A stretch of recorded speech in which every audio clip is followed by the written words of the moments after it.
Muy buenas tardes a todas y a todos. Se abre esta audiencia en el caso Fontevecchia D'Amico con Argentina, audiencia sobre fondos, reparaciones y costes. Bienvenida a la representación del Estado de Argentina, bienvenida a la representación de las presuntas víctimas y, por supuesto, la ilustre Comisión Interamericana de Derechos Humanos. Cedo la palabra al señor secretario para que haga las precisiones pertinentes. Señor secretario. Gracias, señor presidente. El propósito de esta audiencia pública es escuchar la declaración de las presuntas víctimas propuesta por su representante y la declaración de un perito dispuesto de oficio por el señor presidente. Esto se realizará en el transcurso del día de hoy. Asimismo, se escucharán los alegatos finales orales de los representantes y el Estado, así como las observaciones finales de la Comisión Interamericana de Derechos Humanos sobre el fondo y las eventuales reparaciones y costas en el presente caso. Antes de empezar, se da la bienvenida a los representantes de la Comisión Interamericana de Derechos Humanos, Catalina Botero, relator especial para la libertad de expresión, Michael Camilleri y Carla Quintana, abogados de la Secretaría Ejecutiva de la Comisión Interamericana de Derechos Humanos. Asimismo, se da la bienvenida a los representantes de las presuntas víctimas, señor Eduardo Bertoni, la señora Gabriela Kletzel y Lourdes Bascaray de CELS. Asimismo, se da la bienvenida a los señores representantes de la República Argentina, señor Gustavo Roque Stefanelli, consejero de la Embajada Argentina en Colombia, Mariano Zaragoza Ferrer, ministro de la Embajada, y la señora Marina Abasto. De conformidad con el artículo 51 del reglamento de la Corte, esta escuchará inicialmente a la Comisión Interamericana, quien hará una breve presentación del caso y expondrá los fundamentos de la presentación del mismo ante el tribunal, así como cualquier asunto que considere relevante para su resolución. Posteriormente, el tribunal escuchará a las presuntas víctimas en los tiempos previamente acordados. Además, la Corte escuchará la declaración de un perito, quien luego de una exposición inicial podrá ser interrogado por las partes en los tiempos previamente acordados. Finalmente, y el día de mañana, los representantes del Estado podrán presentar sus alegatos finales orales sobre el fondo y las eventuales reparaciones y costas, y la Comisión Interamericana presentará sus observaciones finales. Se solicita a los comparecientes que se expresen lenta y claramente para facilitar la labor de los intérpretes. Muchas gracias, señor secretario. A continuación, doy la palabra a la doctora Catalina Botero, relatora especial para la libertad de expresión, para que nos haga la introducción del caso que va a conocer la Corte. Tiene la palabra, doctora Botero. Muchas gracias, señor presidente, con la venia de la Corte. El presente caso se origina en una serie de publicaciones de la revista Noticias sobre quien en ese entonces era el presidente de la Nación Argentina.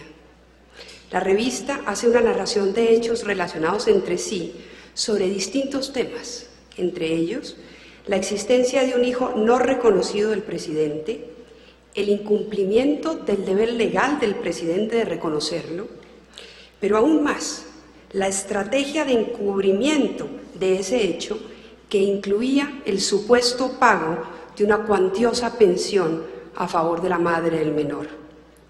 Las notas también se refieren a presuntas amenazas de muerte contra el hijo del presidente, a la gestión del presidente frente al presidente de Paraguay para buscarles asilo y protección en ese país, además de múltiples hechos sobre regalos del presidente a la madre de su hijo, que en ese momento era una diputada nacional, y la posible malversación de fondos de esa diputada, entre otros hechos. A causa de esas publicaciones, el presidente presentó una demanda para defender su derecho a la vida privada por 1,5 millones de pesos argentinos. La sentencia definitiva condenó a los periodistas a pagar 60.000 pesos argentinos, que en ese entonces equivalían a $60.000. Sin embargo, esta suma, luego del pago de costas, gastos legales, tasa de justicia, entre otros, terminó siendo de poco más de 240.000 pesos argentinos. La pregunta que hay que resolver en este caso es si la sociedad argentina tenía derecho a conocer estos hechos. Y si por consiguiente la revista Noticias y los 2 periodistas condenados tenían derecho a publicarlos. La Comisión considera que este caso presenta un notable interés para el orden público interamericano, por lo menos por 2 razones. En primer lugar, este es el primer caso en el cual la Corte tendrá la oportunidad de explicar el alcance del derecho a la protección de la vida privada de los más altos funcionarios públicos y especialmente los criterios que deben ser tenidos en cuenta al momento de resolver la tensión entre este derecho a la vida privada y el derecho a la libertad de expresión en su dimensión individual y colectiva. A diferencia del sistema europeo, que cuenta con importante jurisprudencia en esta materia que ha sido citada en la demanda, la Corte Interamericana no ha tenido hasta ahora la posibilidad, la oportunidad de definir hasta dónde asuntos de genuino interés público, que sin embargo se refieren a aspectos de la vida privada de los más altos funcionarios, pueden ser conocidos por la sociedad. El segundo gran tema que la Comisión considera importante en este caso es que la Corte tiene la oportunidad de profundizar la importante doctrina introducida en el caso Tristán Donoso sobre los criterios de proporcionalidad para definir los montos de eventuales responsabilidades civiles en materia de libertad de expresión. Este asunto es de una enorme relevancia hoy en la región y nuevamente, a diferencia del sistema europeo, la Corte no ha tenido la oportunidad hasta ahora de profundizar en este tema y elaborar criterios que impidan que el derecho civil pueda ser utilizado como una muy efectiva forma de censura indirecta. Los periodistas de investigación, que en muchos países de las Américas están siendo acosados con millonarias demandas civiles por publicar información de interés público, tienen derecho a saber si la Convención Americana sobre Derechos Humanos protege su trabajo. Y la tarea de la Corte, en el presente caso, es resolver esa pregunta. Muchas gracias. Muchas gracias, señora relatora, por su introducción y por hacernos la contribución de ubicar muy claramente el caso dentro de los temas de interés público interamericano. A continuación, pues ya propiamente quisiera que el señor secretario se sirva a llamar a la primera presunta víctima que ha sido propuesta por los representantes, tomar sus datos y realizar las precisiones pertinentes. Gracias, presidente. Héctor D'Amico.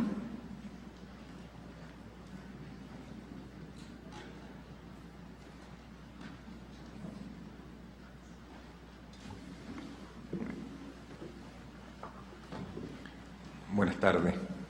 Buenas tardes. Solicito al declarante manifestar ante la Corte su nombre. Me llamo Héctor Horacio D'Amico. Nacionalidad y lugar de residencia. Soy argentino y estoy radicado en Buenos Aires. Muchas gracias. El declarante deberá limitarse a contestar clara y precisamente la pregunta que se le formula. Se informa al declarante que fue citado por la Corte para pronunciarse sobre los alegados hechos y circunstancias relativas al caso, su labor como editor y periodista de la revista Noticias y los supuestos efectos de la condena a pagar una indemnización pecuniaria.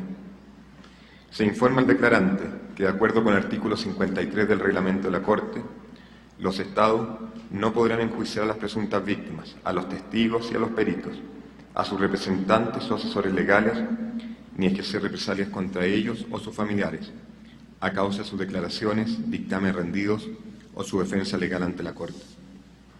Muchas gracias, señor secretario. Bienvenido, señor D'Amico, a esta audiencia. Gracias por participar en ella.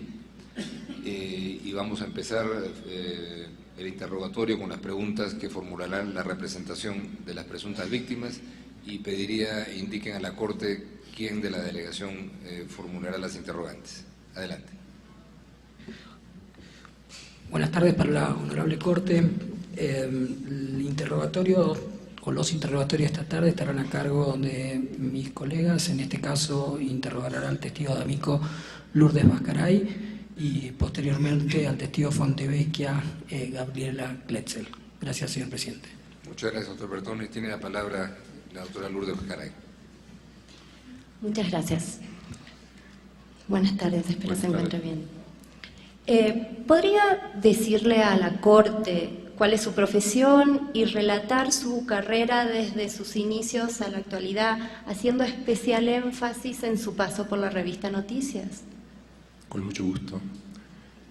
No he tenido ninguna otra profesión en mi vida que la de periodista. Hace más de 40 años que ejerzo el periodismo. Trabajé en algunas de las editoriales más importantes de la Argentina en revistas. Fui corresponsal durante varios años de una de ellas en los Estados Unidos.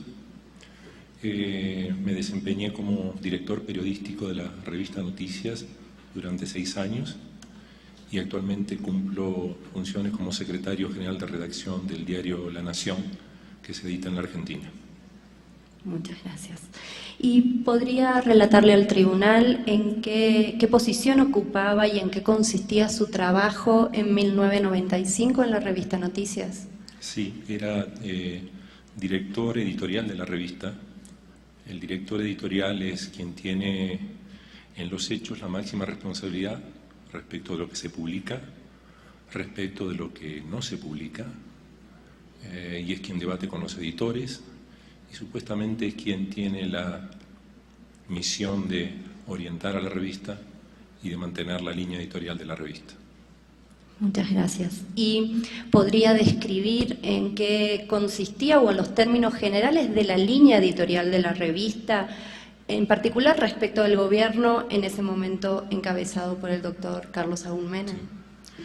La revista Noticias es lo que comúnmente se llama un news magazine. Tiene el formato de un news magazine, tiene las secciones habituales de news magazine. En ese momento era la revista de mayor circulación de ese tipo en la Argentina. La relación con el gobierno de Menem fue una relación signada desde el comienzo del gobierno del doctor Menem por una especie de casi permanente hostigamiento no solamente a la publicación, por lo que publicaba, sino personalizando en alguno de sus periodistas. El doctor Menem, con esto quizás les pueda dar una idea de a qué me refiero con hostigamiento. El doctor Menem, ministros del doctor Menem, secretarios del doctor Menem y familiares del doctor Menem lograron ir a los tribunales, o fueron a los tribunales, y entablaron alrededor de 19 querellas contra la revista, algunas de ellas penales, otras civiles, y penales y civiles. Yo creo que debe ser, esto no puedo confirmar, pero me imagino que en la historia del periodismo argentino debe ser absolutamente un récord. Gracias. Y antes de seguir, ¿sí podría aclararle al tribunal qué significa o qué es un news magazine? ¿En qué consiste? Un news magazine tienen ya mucho tiempo como producto. Fue inventado allá por los años entre la Primera y la Segunda Guerra. Es el compendio semanal de los hechos importantes que suceden en el área geográfica donde se edita la publicación. Los news magazine tienen, en el caso de Noticias lo tenía y lo sigue teniendo, una fuerte impronta en lo que es la investigación periodística. Investigación periodística entendida como no solamente reflejar los cables del día, los reportajes, sino poner un equipo de gente o poner personas, fotógrafos, editores, redactores, a trabajar en temas que se los considera de suficiente importancia para los lectores y para la opinión pública, como para desarrollar un trabajo ya no semanal, sino por el tiempo que demande, hasta tener las pruebas suficientes para poder publicar los hechos de la historia que interesa. Y en relación con eso, y específicamente sobre las notas que son objeto del caso, ¿Podría describir la forma en que se realizó esa investigación y la redacción de las notas? Sí, cómo no. En primer lugar, quisiera aclarar que tiene que ver con la demanda, y este es un punto, me parece importante. La revista Noticias no tuvo ninguna primicia con el hijo natural del entonces presidente Menem. Había un libro que ya había citado esa historia, había salido en otros periódicos. En realidad, la revista no se ocupó durante bastante tiempo del hijo del doctor Menem, porque en realidad, después de revisar los parámetros que acabo de contar, no veíamos tampoco el valor de ocuparnos de un hijo natural del presidente Menem. El cambio de actitud o la decisión de ocuparnos digamos, hasta ese momento nosotros lo hemos tomado, como hemos tomado muchísimos otros casos, como una historia privada. La gran diferencia, y en esto cambió la revista y decidimos investigar, obedece a que había razones que considero de interés público, por las cuales nosotros teníamos que investigar no necesariamente al hijo del doctor Menem, sino hechos que sucedían alrededor de esta historia. Me refiero como hechos de interés público a que la madre del menor nos confirma en una entrevista con la revista que el chico ha sido amenazado de muerte. Y nos confirma también que es el hijo del presidente Carlos Menem. Ese fue un hecho. Entonces enviamos gente a investigar en la zona. Ellos vivían en el norte de la Argentina, en la provincia de Formosa, y queríamos saber cuánto de cierto había en esto. Correlativamente con estos dos aspectos hubo otros. La diputada Mesa, que así se llamaba la madre del hijo del presidente, había hecho una denuncia que nos llamó mucho la atención. Fue a un juzgado en Formosa y denunció que le habían robado joyas, dinero en efectivo y documentos por una suma que ella estimó en alrededor de $230.000. Entonces tenemos la confirmación de que hay un hijo natural del presidente, la confirmación por parte de la madre, que nunca fue confirmada por el gobierno nacional, a quien consultamos y nunca respondió, de que ese chico estaba amenazado de muerte. Y este tercer hecho, que no tenía vinculación con nosotros, pero un robo para un lugar como Las Lomitas. Las Lomitas se llama, para que ustedes tengan una idea, es una ciudad de unos 7.000 habitantes. Un robo de joyas por $230.000 nos parecía extraño. Como no teníamos la confirmación, fuimos al juzgado, pedimos copia y efectivamente había una denuncia que nos la entrega el juzgado, donde la diputada Mesa no solamente enumera los bienes que le han sido robados, sino que aclara que algunos de ellos y un reloj Rolex de oro con diamantes y la mayoría de las joyas le fueron regaladas a ella por el doctor Menem, o sea, el padre de su hijo, durante el ejercicio de la presidencia. Poco tiempo después la diputada Mesa decidió asilarse en Paraguay.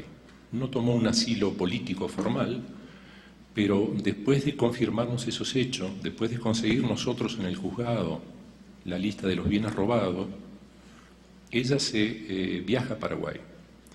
Hasta donde nosotros tenemos entendido, ella fue de alguna manera protegida por parte del servicio de inteligencia del entonces presidente Guasmossi.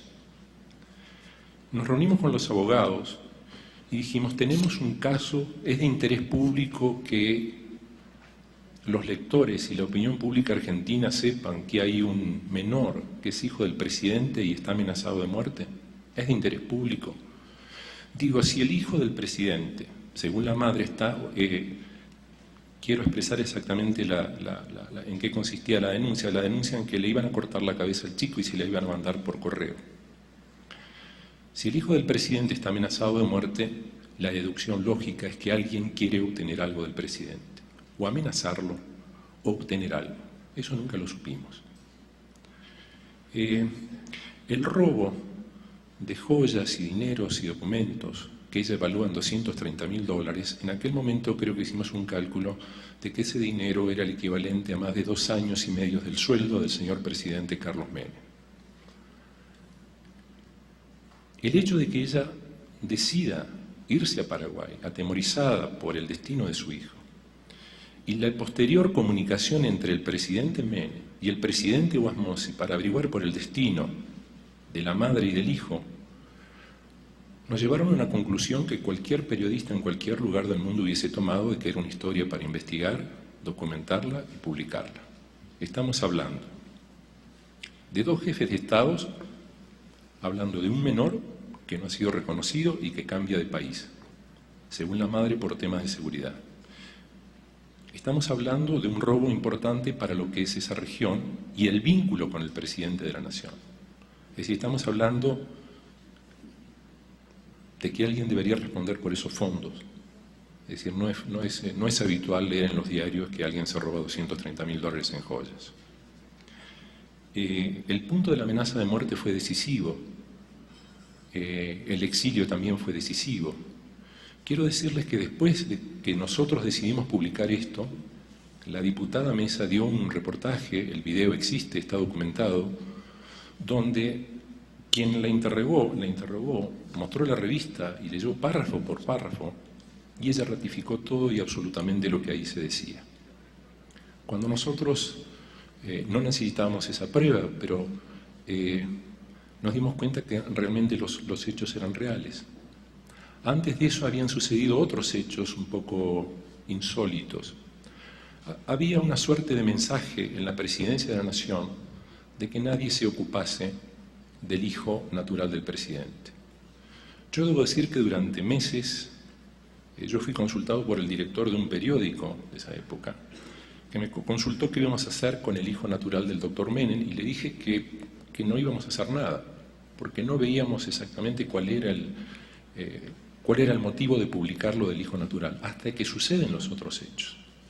Y este director de periódico hizo lo mismo que nosotros, no publicó absolutamente nada. Quiero alejar de acá la impresión de que un grupo de periodistas olfatea una historia muy interesante para sus lectores y sale corriendo a publicarla, a como sea. No es así para nada. No es así para nada. Fue meditada la publicación y la documentación. 2 de nuestros periodistas habían sido no advertidos. Se les dijo amablemente. Uno de los ministros del doctor Menem le dijo que el periodismo no debía meterse con el hijo natural del doctor Menem, entre otros motivos porque tenía una gran presión de su esposa, que era la señora Zulema Yoma. Es decir, la aparición de un hijo natural en un matrimonio todavía constituido era realmente un conflicto muy importante. Pero ese no fue el motivo de la publicación de la nota. Ese es un tema absolutamente privado entre el doctor Menem y su esposa, si se divorciaban o no. Yo estoy hablando de los hechos que nos motivaron a nosotros a publicar esta nota.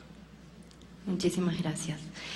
¿Podría describir brevemente cuál fue la reacción del expresidente tras la publicación de las notas? El presidente primero, yo creo que fue al día siguiente, desde la Casa Rosada, que es la casa de gobierno en la Argentina, ante varios periodistas y ante varios funcionarios, y por televisión y en directo, lo vi desde mi oficina, o sea que no me lo pude olvidar nunca, dijo que la revista Noticias era una organización criminal, que era una cloaca. Y había un tercer término que yo ahora he olvidado o que mi memoria me ayudó a olvidar, pero digamos, el tenor del presidente hablando de un medio era este que les estoy diciendo, que en ese caso yo era el director de una organización criminal. Y que era una cloaca. Y poco después, o tiempo después, decidió iniciar las demandas contra la revista, pero con una aclaración que me parece impertinente decir acá. En ningún momento de la demanda que hizo el gobierno contra la revista se pusieron en duda los hechos. Se habló de la invasión a la privacidad. Y yo quiero decirles que, y se puede confirmar y está documentado, que años antes de que la revista se ocupase del hijo del doctor Menem, en época electoral, en todo el pueblo de Las Lomitas, y están los documentos, había carteles pegados que decían exactamente: si no le puede dar de comer a su hijo, ¿cómo le va a dar de comer al país? Estos carteles, obviamente en contra del doctor Menem, fueron colocados durante la campaña presidencial. Todo el pueblo de Las Lomitas, cada habitante de Las Lomitas sabía quién era este chico, el chico había contado quién era el padre, la madre no lo negaba, de modo que no hubo una irrupción de la revista en un hecho privado que descubre un chico, no, en absoluto. Es decir, era un hecho conocido, no es algo... Y entonces muy difícil se puede proteger la privacidad de alguien cuyos padres, en este caso la madre, lo confirmaba que efectivamente era el hijo del señor presidente, y el señor presidente tampoco hizo mucho por ocultar el parentesco.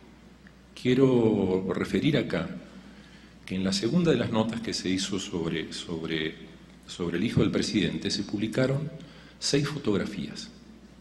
Ninguna de las fotografías la tomó la revista. No hubo ningún paparazzi esperando a que... No, casi todas las fotografías el origen de la fotografía fue la propia Presidencia de la Nación. Si ustedes tienen la oportunidad de ver la revista, se van a encontrar con una fotografía donde está el presidente Menem con su hijo no reconocido sentado a su derecha, con la diputada Mesa sentada a su izquierda, varios ministros y alrededor de ellos fotógrafos y cameraman de la televisión filmándolos. Yo no me imagino que esa sea una forma de proteger la intimidad del hijo no reconocido. Hay fotografías en la residencia de Chapalmalal, que es una de las residencias de verano de la presidencia, donde está el presidente Menem jugando al pool o al billar, no sé muy bien la diferencia entre uno y otro, y están fotografiados junto con algunos amigos del chico. Esa fotografía fue tomada por fotógrafos de la Presidencia de la Nación, entiendo yo, que con el visto bueno del presidente de la Nación. Y las otras fotografías también fueron provistas, ninguna es de autoría de la revista. Con esto quiero decirles que ni la madre ni el padre, por lo menos pusieron en evidencia la necesidad de mantener en anonimato la situación de este chico. Muchas gracias. Habló de la demanda y me gustaría preguntarle, y se puede ilustrar al tribunal, de cuáles fueron las consecuencias que sufrió en su vida personal, familiar, patrimonial y profesional esta demanda y las posteriores resoluciones judiciales. La cantidad de demandas era más que un riesgo personal. En todo momento la editorial para la que yo trabajaba respondió por... mi sueldo fue embargado. Se hizo una demanda, entabló una demanda el doctor Menem por $1,5 millones de pesos.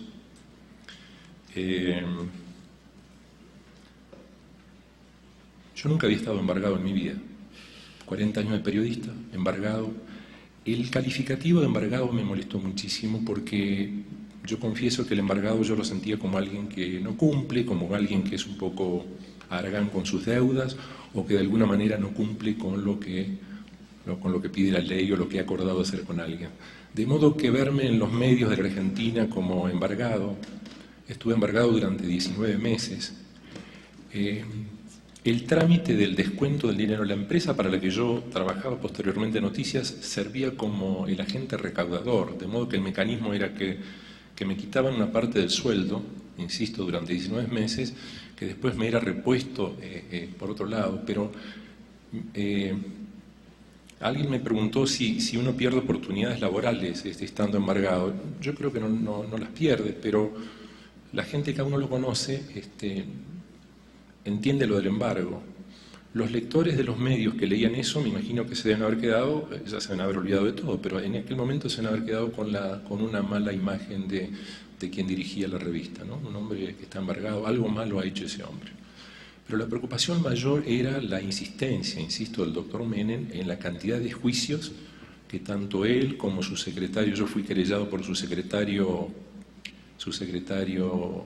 privado, que se llama Ramón Hernández, que un día dejó de asistir a los juicios. Entonces su abogado nos comunicó que no lo representaba más porque había decidido, él que iniciaba la querella, decidió no asistir más a los juicios. Después tuvimos querellas de ministros del doctor Menem. Insisto en la cantidad, no para aburrirlo, sino para decirle que no es habitual en una democracia que un presidente y la gente que rodea al presidente entable 19 querellas por calumnia, por distintos tipos de delitos contra la misma publicación. Es un hecho, yo diría que excepcional. Bien, y para concluir, ¿usted qué relación hace entre el ejercicio del periodismo de investigación y sentencias como la de este caso?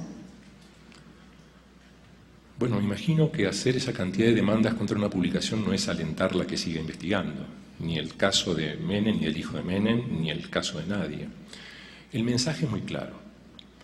El mensaje es, entablo las querellas y veo que consigo en la justicia, tanto en lo penal como en lo laboral, pero por lo pronto en el caso de la editorial que publicaba noticias, tuvo que retener una cantidad de dinero importante para solventar eventualmente si era en esos juicios era declarada culpable. Entonces el mensaje claro, en este caso a la revista o a un canal de televisión o a un diario, cuando se acumula esta cantidad, es el temor en el caso de las querellas penales. Varios periodistas de la revista, y me incluyo entre ellos, a raíz de estas demandas, cada vez que salíamos del país teníamos que pedir autorización. Más de una vez sucedió que el juzgado que había autorizado la salida del país de un periodista o de un enviado especial, se olvidaba de comunicarle a la aduana, con lo cual este señor estaba yéndose de trabajo, de vacaciones, cosa que ocurrió con toda su familia. No, el juzgado no avisó, vuelva a casa. No es un mensaje amable. Esas querellas, el monto de la querella, en este caso por supuestamente haber invadido la intimidad del presidente, los hechos que rodean a esta historia no tienen que ver necesariamente con la intimidad del menor, tienen que ver con otros hechos que creo que son, no quiero decir que son más graves, pero son muy graves también y no han sido tipificados, me parece a mí. Si es de interés público la historia yo creo que es exactamente de interés público. ¿Qué es de interés público?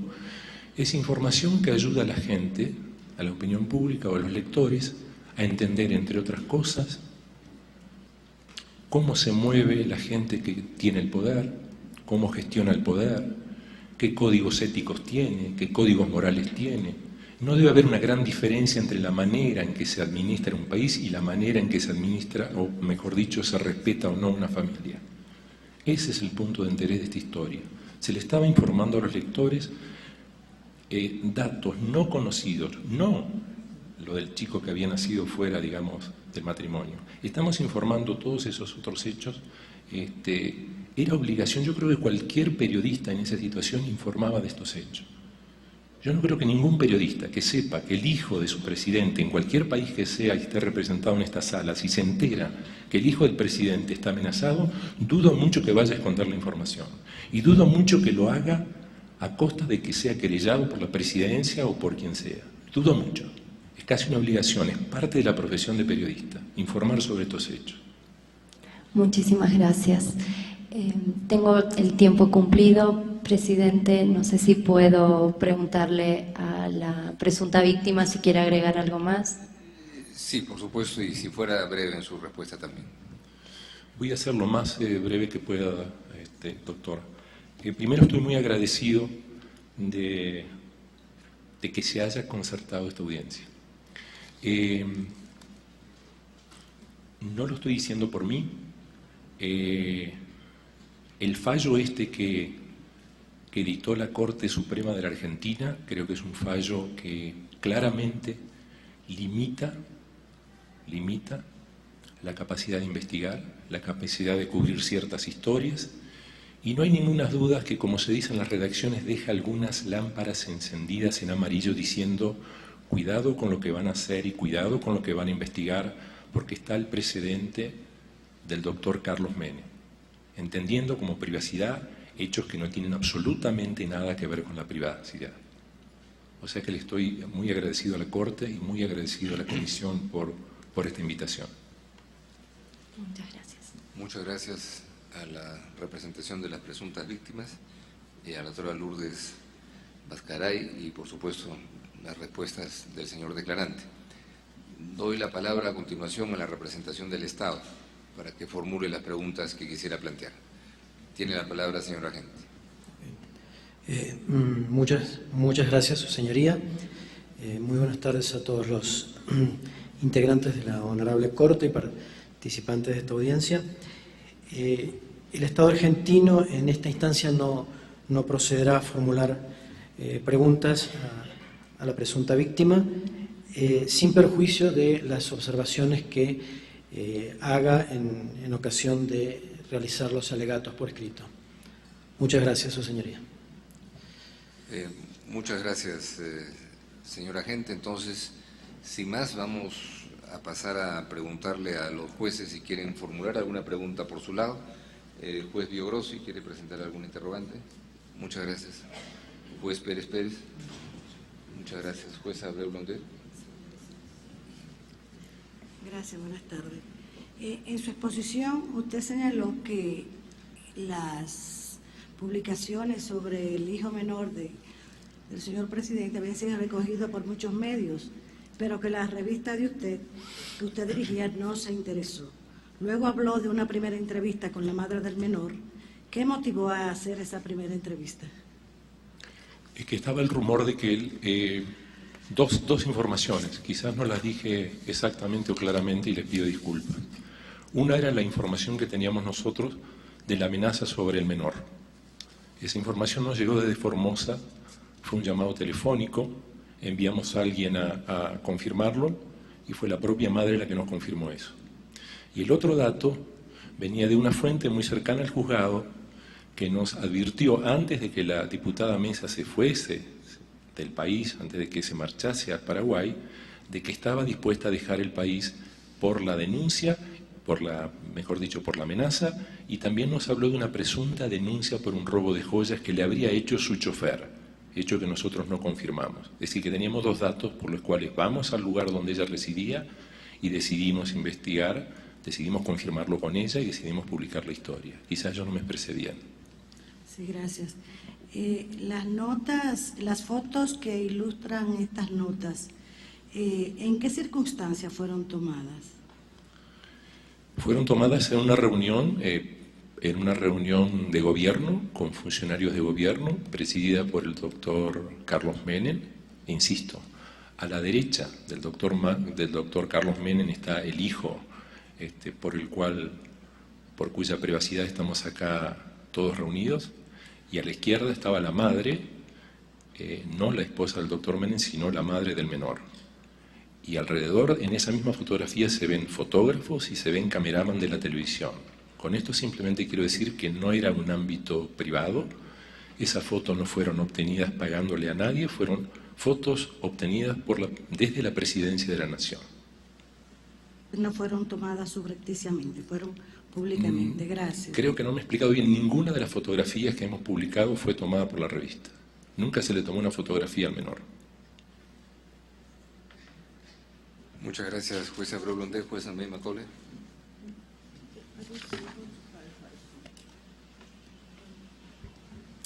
Yes, I just want to clarify a small point. Okay, yeah. Immediately. Yeah. About the photographs. Yes. These came from archives. From what? They were in some file somewhere, archives. Which part you want to know? The photographs. You said your magazine didn't take the Usually, the photo team of the presidency provides to the newspaper and television photos. We asked for some of the photos, and they were given to us without any admonition at all. From the presidential office. Yeah, from the president, from the photo department of the presidential office. Yes, that's what I wanted to have clear. I think that's all I wanted to have clear at this point. Thank you. Muchas gracias, juez Macaulay. Juez Ventura Robles. No, señor presidente, gracias. Gracias, ya creo que estamos terminando. Yo quería preguntar sobre las fotografías, pero ya el tema está... ahora, de pronto eso es lo que a mí me queda dando vuelta, ¿no? Es decir, si hay el propósito de ocultamiento, de que existe este hijo, como que hay muchos, que existía en ese momento circunstancias para que no se revelara y no se conociera. ¿Cuál es su explicación de que desde la Casa Presidencial se haya entregado a un medio de comunicación estas fotografías, que era muy fácil, digamos, tratar de indagar quiénes eran esas personas? Ahí es donde la historia es un poco difícil de entender. Doctor, el presidente Menem era un presidente que tenía una gestión muy personal, con un altísimo perfil, él y su familia. El presidente Menem expulsó a su esposa de la Casa de Gobierno, que es otro hecho absolutamente increíble. Se lo ordenó al jefe de la Casa Militar que la expulsara de su domicilio. La esposa del presidente cruzó a la calle enfrente y dio una conferencia de prensa. Quiero decir, estos hechos eran mostrados de una manera que a usted le resulta un poco natural. A mí también me resulta poco natural, pero créame que las fotografías fueron obtenidas así. Quiero decirle algo más. 2 periodistas de la revista Noticia vieron el momento en que el hijo del presidente salía con una gran caja de regalo del despacho presidencial en la Casa de Gobierno. Nunca se le tomó ninguna fotografía y nunca se consignó ese hecho. Es decir, las razones por las cuales las razones por las cuales el presidente, en una reunión con funcionario, invita a la diputada Mesa y a su hijo natural antes de su divorcio, yo no le podría dar una explicación de por qué se hizo eso. Créame que tengo las mismas dudas que tiene usted. Lo que yo quiero ratificar acá es que ninguna de esas fotografías fue obtenida por la revista. Y la única manera de obtener esas fotografías fue a través del Departamento Fotográfico de Presidencia de la Nación. Muchas gracias. Una segunda pregunta. Usted al inicio, en una de las primeras respuestas, comentó que había una larga historia de querellas, que eran 19, me parece. Así el es. número que mencionó. Así es. Del gobierno de Menem. Sobre qué versaron esas querellas y qué pasó en la justicia argentina con las mismas. La mayoría fueron desestimadas. Esta es la de esta que estamos hablando. Hasta donde yo no le quiero confirmar esto, pero tengo entendido que esta es la única que quedó en pie. Esta de la que estamos hablando. ¿Y las otras eran sobre qué tipo de temas? Si es que... Déjame recordar.